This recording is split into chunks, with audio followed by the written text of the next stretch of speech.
नमस्ते।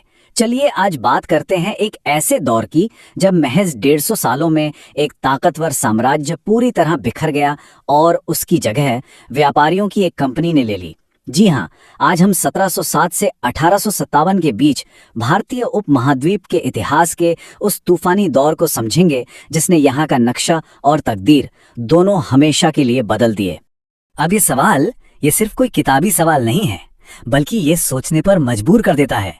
आखिर ये हुआ कैसे एक कंपनी जो यहाँ मसाले और कपड़े खरीदने आई थी, वो तलवार और तोप के दम पर पूरे हिंदुस्तान की मालिक बन बैठी।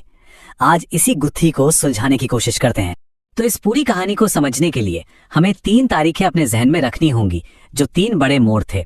पहला 1707, जब मुगल बादशाह औरंगजेब की मौत ने एक युग का अंत कर दिया। दूसरा 1757, ठीक 50 साल बाद, जब प्लासी की लड़ाई ने ईस्ट इंडिया कंपनी को एक राजनीतिक ताकत बना दिया। और तीसरा 1857, जब एक बहुत बड़े विद्रोह ने कंपनी राज को उखाड़ फेंका और भारत सीधे ब्रिटिश ताज के नीचे आ गया।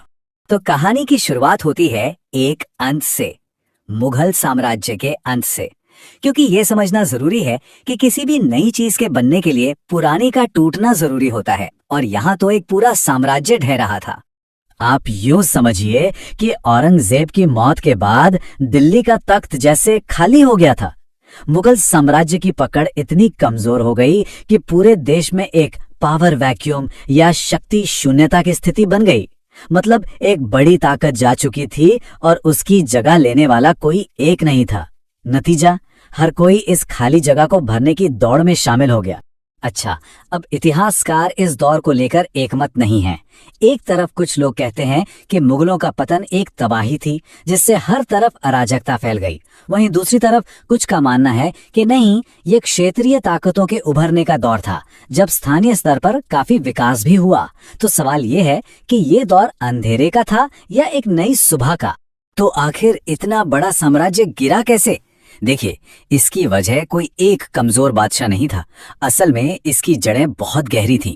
साम्राज्य का पूरा सिस्टम, खासकर जागीरदारी सिस्टम, जो कि जमीन के बदले सैन्य सेवा पर आधारित था, अब चरमरा रहा था। जमींदार, किसान और शासक सब आपस में उलझे हुए थे। साम्राज्य अंदर ही अंदर से खोखला हो रहा था। तो जैसे ही मुगलों की पकड़ ढीली हुई, सत्ता का खेल दिल्ली से निकलकर पूरे देश में फैल गया। अब मैदान में नए नए खिलाड़ी उतर चुके थे और जाहिर है नियम भी अब नए ही बन रहे थे।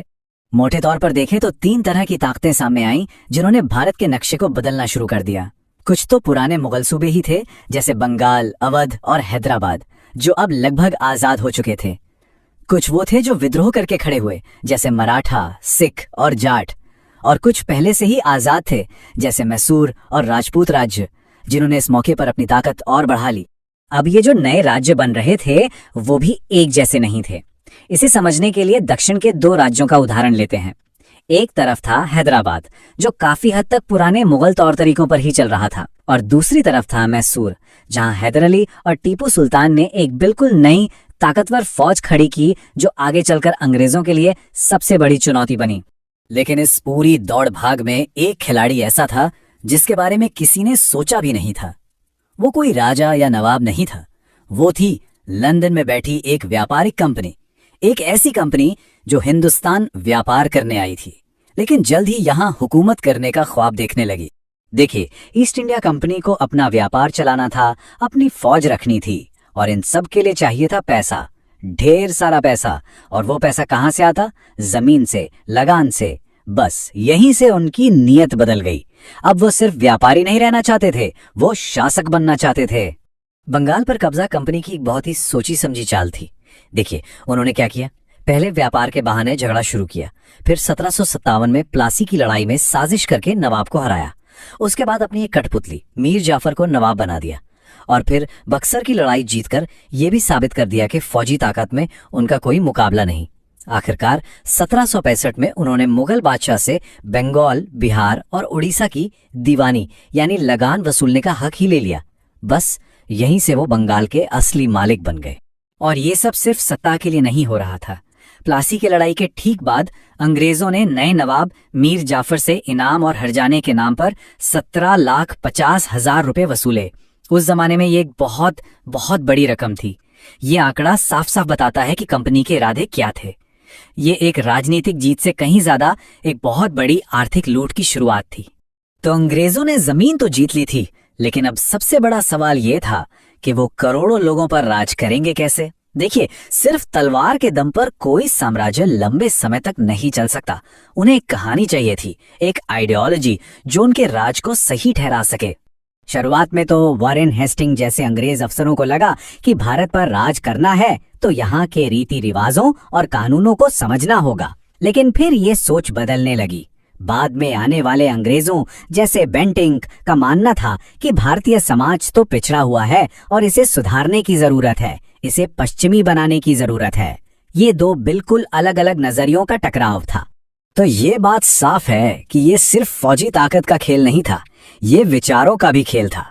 अंग्रेजों ने कानून, शिक्षा और एडमिनिस्ट्रेशन के जरिए अपनी सत्ता की जड़ों को इतना गहरा कर दिया कि उन्हें हिलाना बहुत मुश्किल लगने लगा।